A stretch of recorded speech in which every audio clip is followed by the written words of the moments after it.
ഏറ്റവും ഇമ്പോർട്ടൻ്റ് ആയിട്ടുള്ള ഒരാൾക്ക് അങ്ങനെ സജസ്റ്റ് ചെയ്യാൻ കാത്തു സൂക്ഷിച്ചു വെച്ചേക്കുന്ന കുറച്ച് സാധനങ്ങളൊക്കെ ഉണ്ടാവും. അതിനെപ്പറ്റി പറയാനല്ല ഞാനിപ്പോൾ പറയുന്നത്. സംഭവങ്ങൾ അങ്ങനെയൊക്കെ ഉണ്ടെന്നുള്ളൊരിതാണ് നമ്മൾ പറയാൻ ഉദ്ദേശിക്കുന്നത്. ഉത്തരം എന്നുള്ള സിനിമയെ പറ്റിയിട്ടാണ്.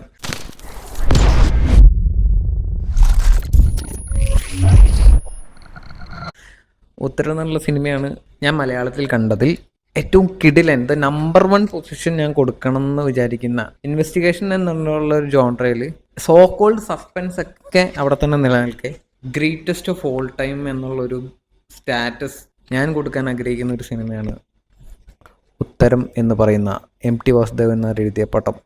ഐ ആം റിയലി സോറി, ഡയറക്ടറുടെ പേര് എനിക്ക് ഓർമ്മയില്ല. കാരണം ഇത് നമ്മളങ്ങനെ ഡെഡിക്കേറ്റഡ്ലി അത് കണ്ട് അത് കോഴ്സ് അതിന് റിവ്യൂ ചെയ്യുന്ന ഒരു സംഭവം അല്ല ഇത്.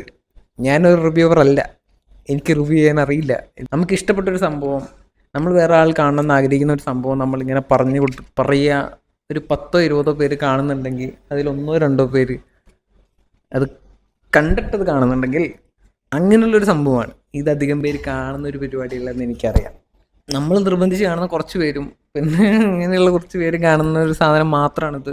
ഞാൻ പറഞ്ഞല്ലോ, ഇൻവെസ്റ്റിഗേഷൻ ജോൺറയിൽ ഞാൻ ഗ്രേറ്റസ്റ്റ് ഓഫ് ഓൾ ടൈം ആയിട്ട് കാണുന്ന ഒരു സിനിമയാണ് ഉത്തരം. കാരണം എന്താ വെച്ചാൽ അതിൽ ഒരുപാട് ട്വിസ്റ്റ് ആൻഡ് ടേൺസ് ഉണ്ട്, ഒരുപാട് പരിപാടികളുണ്ട്. സാധാരണ ഒരു ത്രില്ലർ അല്ലെങ്കിൽ ഒരു സസ്പെൻസ് റിവീൽ മെയിൻ പരിപാടികളൊക്കെ ആയിട്ട് വരുന്ന സിനിമകളിൽ ഇപ്പോൾ ഒരാൾ ആ പടം കണ്ടിറങ്ങുകയാണെങ്കിൽ പക്ക ആ സിനിമേനെ പറ്റി പറയുമ്പോൾ അതിലുള്ള സസ്പെൻസ് അല്ലെങ്കിൽ ആ ട്വിസ്റ്റ് പരിപാടികൾ വെച്ചിട്ടായിരിക്കും. കാരണം അതിലോട്ട് കോൺസെൻട്രേറ്റ് ചെയ്തിട്ടായിരിക്കും കംപ്ലീറ്റ്ലി ആ സിനിമ പോയിട്ടുണ്ടാവുക. പക്ഷേ ഉത്തരം എന്നുള്ള ഈ സിനിമ അതിൽ നിന്നൊക്കെ സ്റ്റാൻഡ് ഔട്ട് ചെയ്ത് നിൽക്കാനുള്ള മെയിൻ പരിപാടി എന്താണെന്ന് വെച്ചാൽ ഈ സിനിമയിൽ ഒരുപാട് ട്വിസ്റ്റ് ഉണ്ട്, ഒരുപാട് പരിപാടികളുണ്ട്.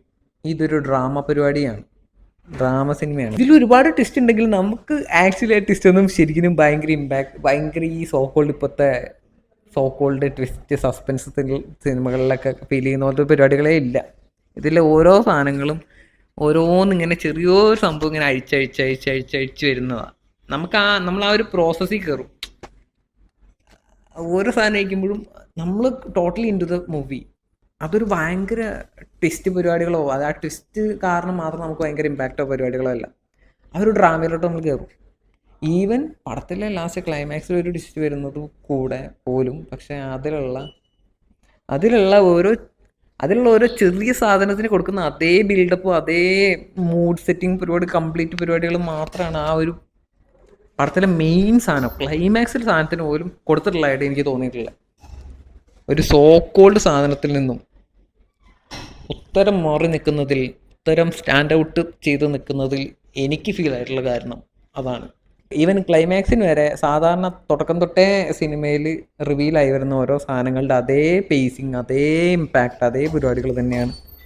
ക്ലൈമാക്സ് ഒക്കെ കൺസിഡർ ചെയ്യുമ്പോൾ നമ്മളൊക്കെ കൊറിയൻ മൂവീസിലൊക്കെ ഭയങ്കരമായിട്ട് സെലിബ്രേറ്റ് ചെയ്തിരുന്ന ഓരോ പരിപാടികൾ ഈ സിനിമയിൽ 80s MT എഴുതി വെച്ചിട്ടുണ്ടെന്നുള്ളൊരു സംഭവമാണ്. 80s അങ്ങനെ ഒരു സിനിമ മലയാളത്തിൽ വന്നിട്ടുണ്ടെന്നുള്ളതാണ്.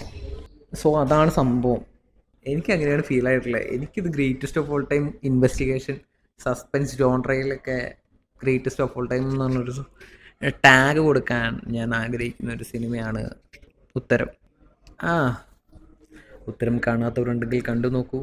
പിന്നെ എന്തെങ്കിലുമൊക്കെ ചേർത്തവരുണ്ടെങ്കിൽ എന്തെങ്കിലുമൊക്കെ ചെയ്യൂ. ശരി എന്നാ.